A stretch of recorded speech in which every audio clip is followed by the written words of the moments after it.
दिसंबर की बर्फीली ठंड थी। मीरू और मोमी की अभी नई नई शादी हुई थी।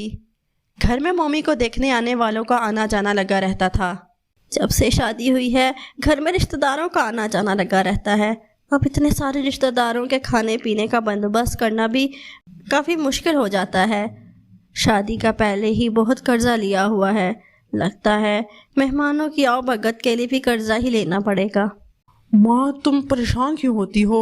इन दिनों बाजार में गाजर बहुत सस्ते बिक रहे हैं। मैं क्या बात कर रही हूँ और तुम गाजर का बता रहे हो? क्या रिश्तेदारों को गाजर खिलाकर भेजोगे क्या? नहीं माँ, तुम्हारी बहू बहुत मज़े का गाजर का हलवा बनाती है। उसके हाथ का गाजर का हलवा खाकर सब मेहमान रसगुल्ले गुलाब जामुन भूल जाएंगे। इधर अपने कमरे में बैठी मोमी अपने शोहर और सास की सारी बातें सुन लेती है। कोई बात नहीं माँ जी, मैं मेहमानों के लिए गाजर का हलवा बना लूँगी।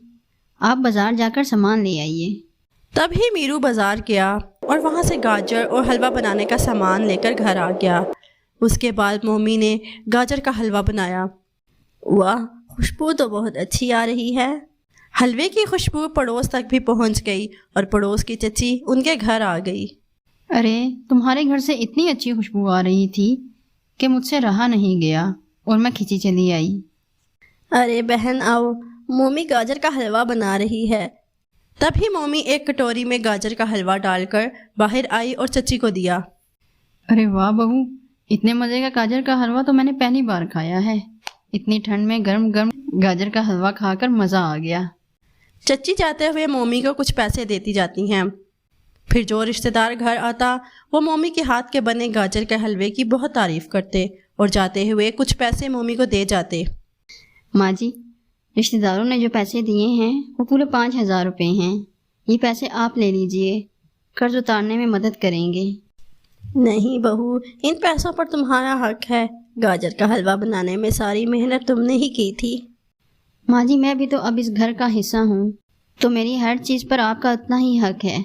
आप ये पैसे रख लें।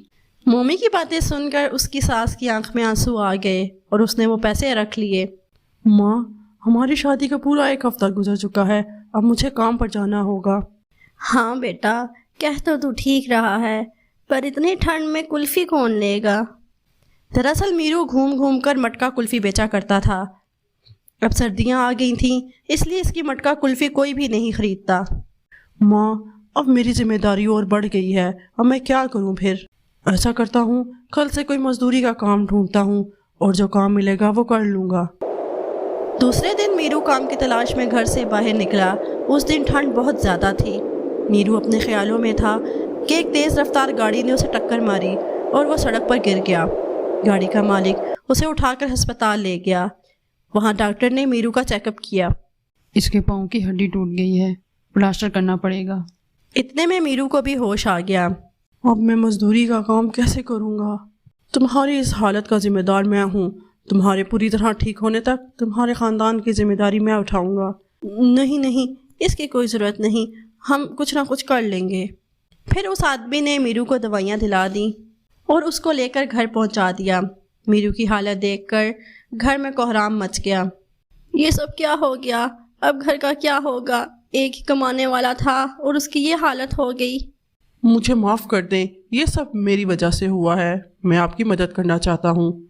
उसने 5,000 रुपये निकाल कर उनके हाथ पर रखे और वहाँ से चला गया। तभी किसी ने दरवाज़ा खटखटाया। अब कौन आ गया इस वक्त? उन्होंने दरवाज़ा खोला तो सामने लाला खड़ा था। बेटे की शादी तो हो गई ना, अब जो शादी के लिए कर्जा लिया था वो कब उतारोगी? कर्ज कैसे उतारूंगी? मेरे बेटे का तो पाँव ही टूट गया है। अब तो घर में कोई कमाने वाला भी नहीं है। वो सब मुझे नहीं पता, मुझे बस पैसे चाहिए। अपनी सास और लाला की बातें सुनकर मोमी से रहा नहीं गया। वो लाला के पास आकर बोली, लाला जी, आपको अगले महीने पैसे मिल जाएंगे। ठीक है, अभी तो मैं चला जाता हूँ, पर अगले महीने वापस आऊँगा पैसे लेने। बहू, अगले महीने तक कैसे कर्ज उतारेंगे? अभी तो मीरू भी कोई काम नहीं कर सकता। आप परेशान क्यों होती हैं? मैं हूँ ना। माँ जी, आपको पता है जब मैंने गाजर का हलवा बनाया था तो सब ने कितना पसंद किया था और मुझे पैसे भी दिए थे। हाँ बहू, तुम कहना क्या चाहती हो? माँ जी, आपको जो पैसे दिए थे ان میں سے کچھ پیسے مجھے دے دیں، میں گاجر کا حلوہ بنانے کا سامان لے کر آؤں گی اور گاجر کا حلوہ بنا کر بیچوں گی۔ لیکن بیٹا تم بیچو گی کیسے؟ ہمارے پاس تو کوئی دکان بھی نہیں۔ جس مٹکے میں یہ کلفی بنا کر بیچتے ہیں اسی مٹکے میں گاجر کا حلوہ بیچوں گی۔ لیکن ممی تم کیسے یہ سب کرو گی؟ باہر بہت ٹھنڈ ہے۔ جب سر پر ذمہ داری آتی ہے تو کوئی ٹھنڈ یا بارش نہیں ہوتی۔ ماں جی، مجھے بس آپ کی دعاؤں کی ضرورت ہے کہ ہم اگلے مہینے تک لالا کا سارا قرضہ اتار سکیں۔ مومی ساس سے پیسے لے کر اسی وقت بازار چلی جاتی ہے اور حلوہ بنانے کا سارا سامان لے آتی ہے۔ دوسرے دن صبح اٹھ کر مومی ڈھیر سارا گاجر کا حلوہ بنا لیتی ہے اور مٹکے میں ڈال کر چلی جاتی ہے۔ وہ سارا دن گلیوں میں گھوم گھوم کر حلوہ بیچتی ہے۔ لوگ مومی سے حلوہ خرید کر کھانے لگتے ہیں۔ ارے واہ واہ واہ واہ، اتنا مزیدار گاجر کا حلوہ ہے یہ لو 50 روپے، ٹھیک ہے نا؟ پر حلوہ تو 30 روپے پلیٹ ہے۔ اتنا مزیدار حلوے کا تو 50 روپے بھی کم ہے، تم رکھ لو۔ یہی حلوہ اگر میں کسی بڑے ہوٹل سے لے کر کھاتا تو 300-400 سے کم نہ آتا۔ آہستہ آہستہ اور بھی گاہک مومی سے حلوہ لے کر کھانے لگے۔ لوگوں کو اس کے ہاتھ کا ذائقہ بہت پسند آیا اور مومی پورے شہر میں گاجر کا حلوہ بیچنے والی کے نام سے مشہور ہو گئی۔ کچھ ہی دنوں میں مومی نے اچھے خاصے پیسے جوڑ لیے۔ یہ لیجئے ماں جی، لالا جی کو پیسے دے دیجئے گا۔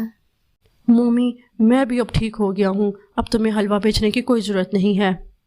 ابھی ڈاکٹر نے آپ کو آرام کا کہا ہے، اور جب ہم دونوں مل کے کام کریں گے تو گھر میں پیسوں کی کوئی کمی نہیں ہوگی۔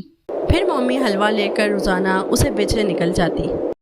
مزید اچھی سٹوریز کے لیے ہمارے چینل کو سبسکرائب کر دیں اور ساتھ دیے گئے بیل آئیکن کو بھی پریس کر دیں تاکہ ہماری آنے والی ہر نئی سٹوری آپ تک سب سے پہلے پہنچ سکے، اور ساتھ ہی ساتھ ہماری ویڈیوز کو لائک اور اپنے فرینڈز اور فیملی کے ساتھ شیئر کر دیں۔